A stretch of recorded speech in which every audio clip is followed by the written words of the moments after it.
Bom, gostaria de agradecer a presença de todos. O título do meu trabalho já foi identificado. Trata-se de uma solução para um conversor CCCC isolado, com modulação PWM e comutação suave. Essa apresentação é dividida em introdução, análise ideal, modelagem do conversor, a fim de realizar o controle. Logo após, dimensionamento e resultados experimentais e, posterior a isso, conclusões. Bom, atualmente a eletrônica de potência apresenta soluções e tecnologias para muitas demandas da sociedade. A seguir são ilustradas algumas: equipamentos de telecomunicações, equipamentos para biomédica e veículos elétricos. Bom, focando uma aplicação específica, em hospitais e universidades, existem muitos equipamentos que usam esse tipo de soluções. Uma concentração desses equipamentos ela é interligada utilizando, por exemplo, redes de distribuição, CC ou CA. Nessa figura é identificada uma subestação que ela opera com a energia da rede e com energias renováveis. Essa subestação é um projeto piloto que foi criado no Japão com o intuito de oferecer tolerância à falha para esses locais que precisam funcionar ininterruptamente a fim de assegurar dados e também a vida dos pacientes, no caso se tratando de aplicações em hospitais. Analisando a rede de distribuição dessa subestação, nós podemos identificar energias renováveis, a fonte de entrada. Também é interessante observar que existe uma quantidade considerável de conversores CCCC isolados. Então, esse é um tipo de aplicação que demanda esses conversores sob diversas especificações. O trabalho desenvolvido é orientado a buscar soluções para esse tipo de conversor, ou seja, tipo de conversor que faz interface da rede com data centers, iluminação ou resfriamento. Analisando quais topologias podem ser empregadas, existem na literatura algumas topologias que vão ser abordadas. A topologia que faz sucesso e que se consolidou ao longo dos anos é o conversor CCCC isolado full bridge. Ele foi muito popular porque permitiu aplicar no enrolamento primário do transformador tensão 3 níveis. Ele aproveita os parasitas do circuito e o parasita do transformador para realizar comutação suave, e isso aumenta o rendimento da estrutura. Porém, é importante observar que os interruptores são submetidos a toda a tensão de barramento. Então, esse problema ele motivou novas pesquisas nessa área. Com isso, foi obtido o conversor 3 níveis. Esse conversor nasceu aqui no INEP, também foi muito famoso, popular, e o diferencial dele é que ele aproveita todas as vantagens do conversor full bridge e também divide os esforços de tensão nos interruptores. Isso tornou ele bem popular ao longo dos anos. Uma outra solução empregada para conversores CCCC isolados trata-se do conversor half bridge. Esse conversor ele possui um número reduzido de interruptores com relação aos outros conversores apresentados. Todavia, o funcionamento dele pode ser simétrico ou assimétrico. De modo que, se o funcionamento for assimétrico, esforços de tensão sobre os diodos retificadores de saída são diferentes, e isso é um problema. A distribuição de perdas ao longo do conversor, ela também não é simétrica. Em muitas aplicações é interessante distribuir as perdas ao longo do conversor. E então, esse conversor nem por isso deixou de ser empregado na indústria ou em outras soluções. Esses problemas motivaram outras pesquisas. Atualmente existem pesquisas que utilizam a topologia mostrada. Essa topologia, por exemplo, ela divide a tensão nos interruptores. Todavia, os esforços de tensão nos diodos retificadores são diferentes e eles dependem da carga. Esse é um problema que atualmente a literatura e as pesquisas tentam resolver. É importante observar também que ele não é simétrico. Então essa é outra desvantagem. Uma outra solução apresentada na literatura consiste neste conversor, apresentado por Lee e Moon. Observa-se também que os esforços nos diodos não são simétricos, todavia a vantagem dessa estrutura é que ela consegue anular o fluxo magnético no enrolamento transformador. O fluxo médio é nulo. Portanto, neste cenário, porém, alguns anos atrás, surgiu uma pesquisa no INEP que utilizou essa estrutura como solução para fontes de telecomunicações. Essa estrutura ela ficou popular anos depois em aplicações para retificadores inversores, onde consagrou-se o nome da célula de T-type. O objetivo deste trabalho é estudar, analisar, projetar este conversor, porém, utilizando comutação sob tensão nula e utilizando outra abordagem, de modo que o conversor se beneficie da tecnologia e dos dispositivos que foram concebidos atualmente e também de uma abordagem mais matura para a computação suave. Bom, análise ideal do conversor. Algumas simplificações são adotadas. O filtro de segunda ordem na saída do conversor pode ser substituído por uma fonte de corrente. Os capacitores que são conectados ao barramento, eles são substituídos por fontes de tensão em que cada um possui metade da tensão. Os semicondutores são ideais e o conversor opera em regime permanente. Portanto, a primeira etapa considera-se o interruptor S1 conduzindo. Observa-se como a corrente de carga é igual à corrente de saída para essa situação, energia processada para a carga.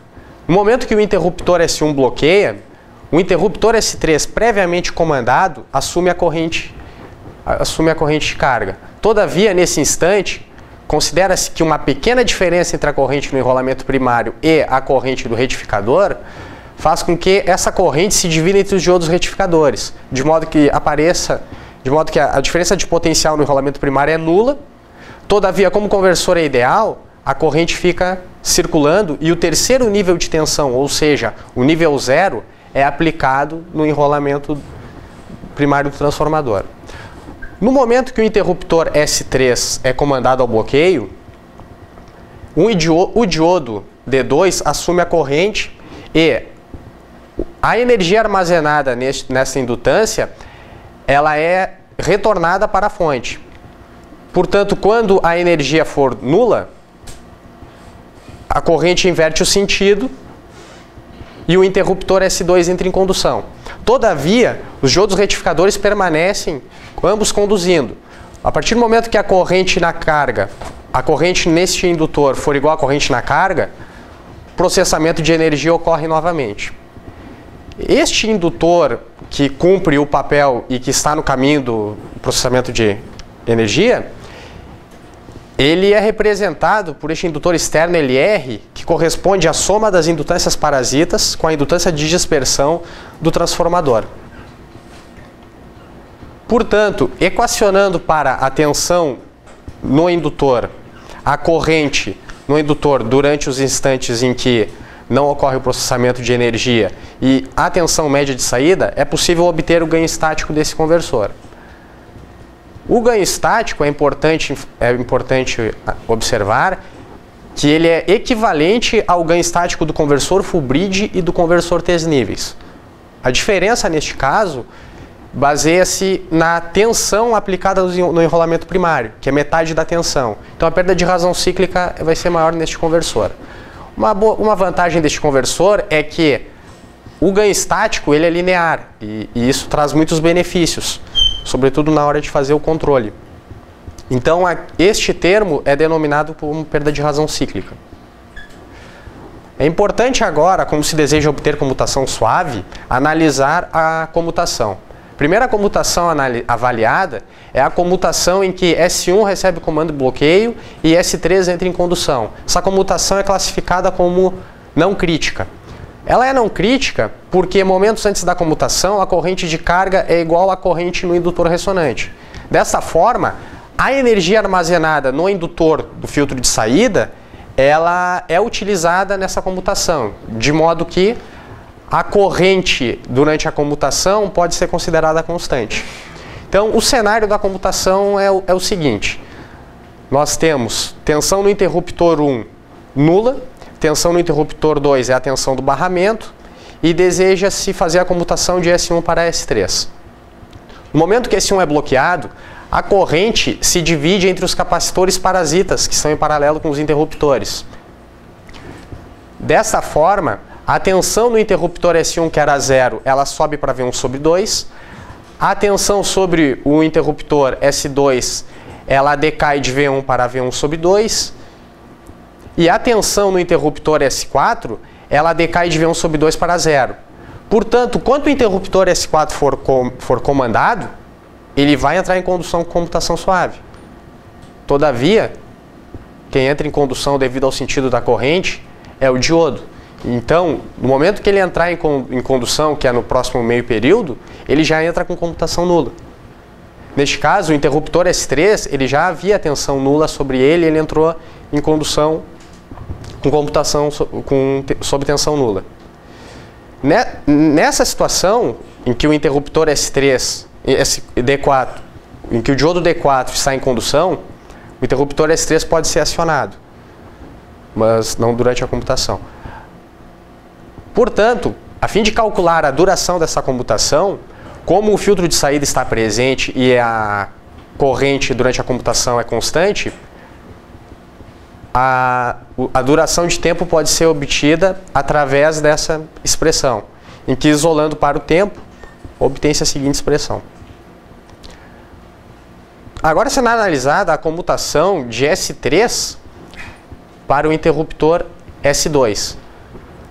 Nesse cenário, todavia, a corrente de carga se divide entre os dois diodos retificadores. Isso é um problema, porque a energia armazenada no indutor do filtro de saída não vai ser utilizada para essa comutação.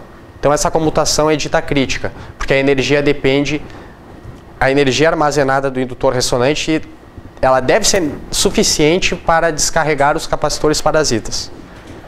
Analisando essa comutação momentos antes, tem-se o seguinte cenário. No momento em que ocorre a comutação, a corrente se divide entre os capacitores parasitas e ocorre uma etapa ressonante. De modo que a etapa ressonante pode ser representada pelo seguinte circuito equivalente. Essa etapa ressonante, o fim dela é definido quando a tensão no capacitor for nula, de modo que o diodo D2 possa entrar em condução. Uma vez que ele entra em condução, ocorre a etapa B, ou seja, uma etapa não linear, uma etapa linear, em que a energia remanescente na indutância ressonante, ela vai ser retornada para a fonte. De modo que, quando o interruptor S2 for comandado, ele vai ser comandado sob tensão nula. Então, é importante verificar que, nesse intervalo em que o diodo está conduzindo, o interruptor S2 deve receber o comando para entrar em condução. Aqui é ilustrado o plano de fase dessa computação. Então, analisando o plano de fase, é possível obter as seguintes relações, em que as relações mais importantes aqui são o tempo morto, que ele deve ser maior do que a duração da computação, todavia, ele deve ser menor do que a duração da computação e a duração da etapa em que o diodo conduz. Do contrário, a computação se torna parcialmente dissipativa. E analisando esse raio, essa reta, definida como raio médio geométrico, ela tem que ser maior do que 1, porque a etapa em que o diodo conduz, ela precisa existir. Então ela só existe se esse raio médio geométrico for maior que 1. Porque no momento que a tensão no capacitor que está em paralelo com o diodo é nula, o diodo entra em condução. Se essa etapa não existir, a comutação vai ser comprometida. Certo? Então, agora passando para uma análise qualitativa dos esforços nos semicondutores, Nos interruptores principais, a tensão que eles ficam submetidos é toda a tensão de barramento. Esse é o perfil da corrente a qual eles estão, a qual flui pelos mesmos. Todavia, nos interruptores auxiliares, existe um benefício em que a tensão aplicada durante as etapas de funcionamento é metade da tensão. Ou seja, interruptores de baixa tensão podem ser utilizados na realização desses interruptores. E a corrente que circula nos interruptores é só no instante, é um instante muito pequeno, que depende da razão cíclica complementar.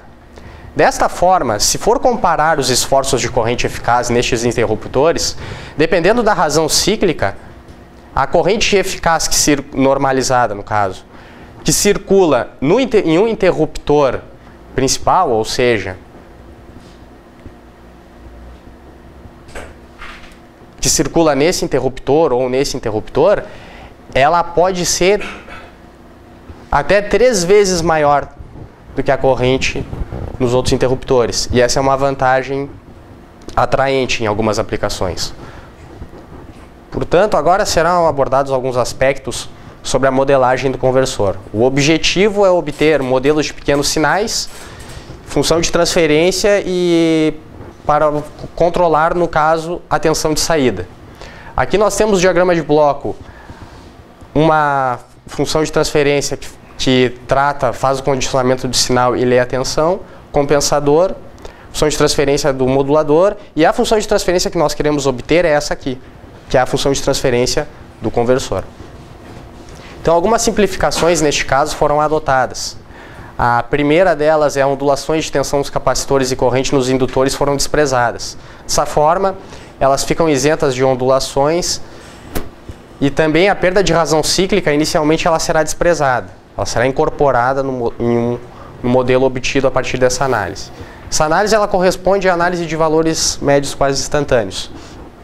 Certo? E um detalhe interessante ao avaliar. Nessa forma de onda e nessa forma de onda, nós temos a corrente nos capacitores de ponto médio. Em um período de chaveamento, considerando a simetria do conversor, a corrente drenada, ou seja, a energia que os capacitores absorvem, é nula. Isso garante o equilíbrio. Então, se os interruptores auxiliares deixam de funcionar, esse equilíbrio é comprometido. Então, fazendo um equacionamento desses circuitos e perturbando as variáveis em questão, é possível obter o seguinte modelo de pequenos sinais. Esse modelo de pequenos sinais ele corresponde ao mesmo modelo do conversor Buck. Todavia, agora é necessário avaliar quais os efeitos a perda de razão cíclica provoca em termos de pequenos sinais. É o que vai ser discutido a seguir. Então, verificando a equação da perda de razão cíclica, existe uma dependência na corrente de carga e na tensão de entrada. Portanto, se a corrente de carga for perturbada, a corrente no indutor ressonante, ela recebe um pequeno offset. Todavia, se a tensão de entrada for perturbada, a inclinação com que ocorre a perda de razão cíclica, ela muda. Dessa forma, algumas relações podem ser extraídas. A primeira delas é que os termos constantes da equação, eles podem ser denominados como uma resistência não dissipativa. Ela é uma resistência que, durante o funcionamento do conversor, ela absorve energia e devolve energia para o circuito. Portanto, a perda de razão cíclica referente à corrente de saída é definida pela seguinte equação. Considerando perturbação na tensão de entrada, tem-se a seguinte equação. Portanto, um modelo incorporando a perda de razão cíclica, ele corresponde ao ilustrado.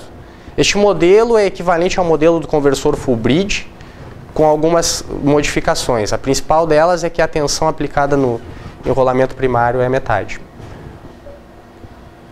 Portanto, resolvendo o modelo de pequenos sinais, desprezando perturbações na tensão de entrada, obtém-se uma função de transferência de segunda ordem no seguinte formato.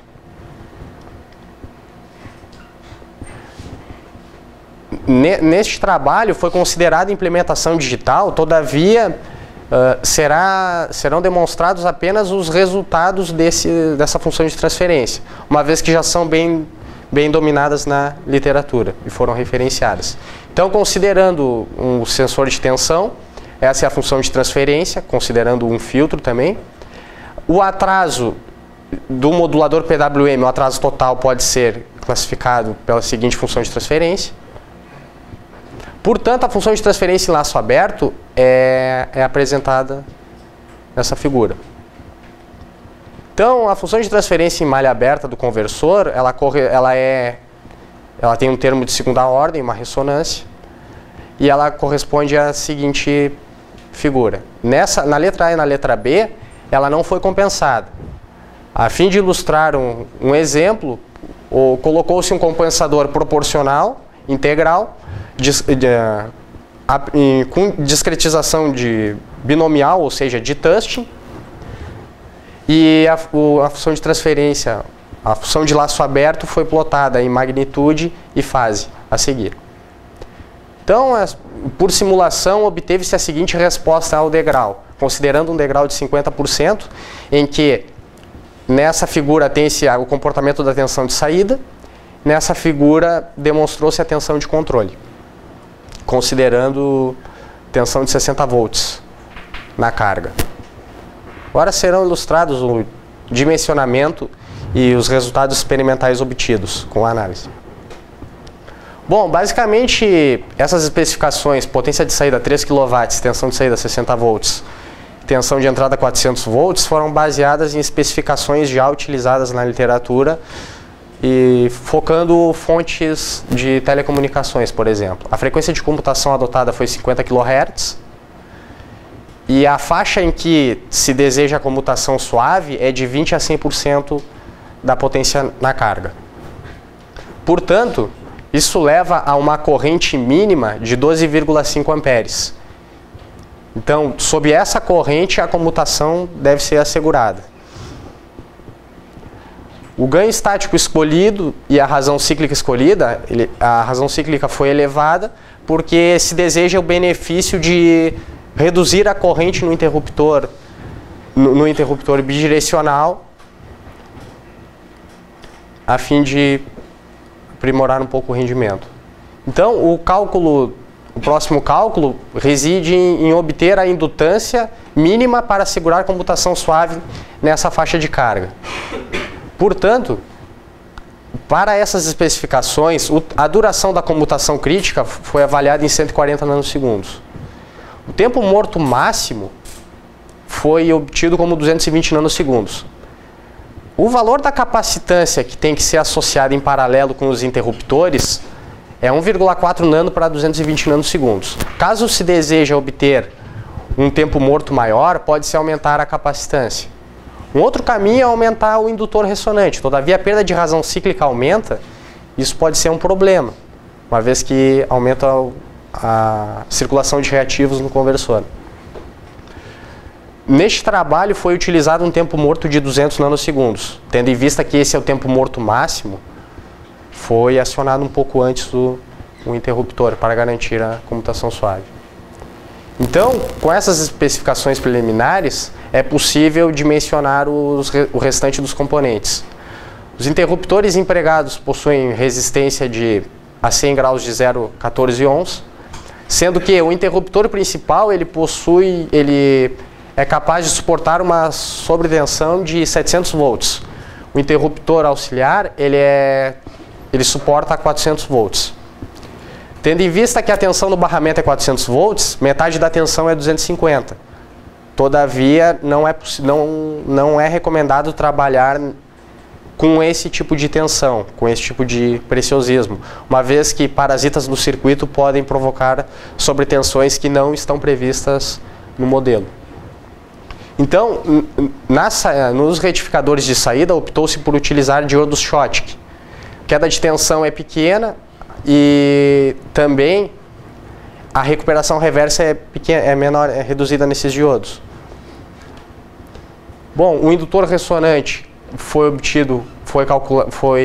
construído com 5,45 microhenries, uma vez que a dispersão do transformador é de 1,36 micro, então ela foi utilizada para obter a comutação suave, então precisou-se colocar um indutor externo.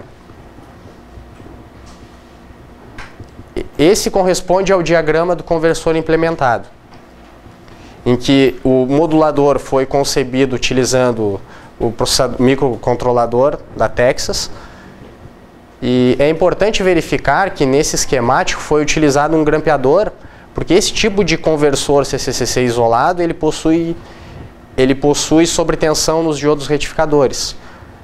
Elas ocorrem devido à recuperação reversa dos diodos, capacitância do transformador, e a presença desse indutor também intensifica esse tipo de fenômeno. Portanto, a seguir são comparados os resultados obtidos por simulação e obtidos experimentalmente. A tensão de saída VAB ela é 3 níveis, conforme previsto em análise. A corrente no indutor ressonante tem a perda de razão cíclica e verifica-se que existe um pouco de recuperação reversa. Todavia, ela foi reduzida com o uso do grampeador. Então, esse é um resultado agora importante. Esse resultado ilustra a comutação suave dos interruptores principais considerando 100% de carga. A ideia aqui é ilustrar utilizando como base a tensão no gatilho dos interruptores. Verifica-se que quando a tensão no interruptor cai a zero, momentos após, este interruptor é comandado. Então obtém-se comutação suave. Considerando agora 20% de carga, que é uma comutação crítica, este interruptor, a tensão nele cai a zero, e quando ela está próxima de zero, o interruptor é comandado. Então obtém-se novamente comutação suave, considerando 20% de carga. Observa-se que ela corresponde ao resultado de simulação previsto. Analisando agora os interruptores auxiliares, verifica-se que quando a tensão no interruptor cai a zero, momentos após o sinal de gatilho neste interruptor, ele sobe para nível positivo. Então, nessa situação, obtém-se comutação suave. Isso ocorre também para 20% de carga.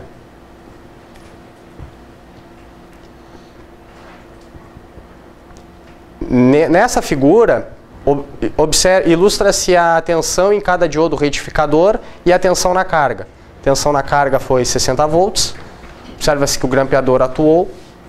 E o mais importante, uma das coisas importantes de se ilustrar é a tensão sobre os interruptores. Nos interruptores principais, a tensão é a tensão do barramento, e é 3 níveis. Em um interruptor auxiliar, a tensão é metade da tensão de barramento. Todavia, existe uma sobretensão, que ela é devido basicamente a layout, de 272 volts. Lembrando que o barramento, a metade da tensão do barramento é 200 volts. Então, esse é um cuidado que deve ser avaliado ao se construir esse tipo de conversor.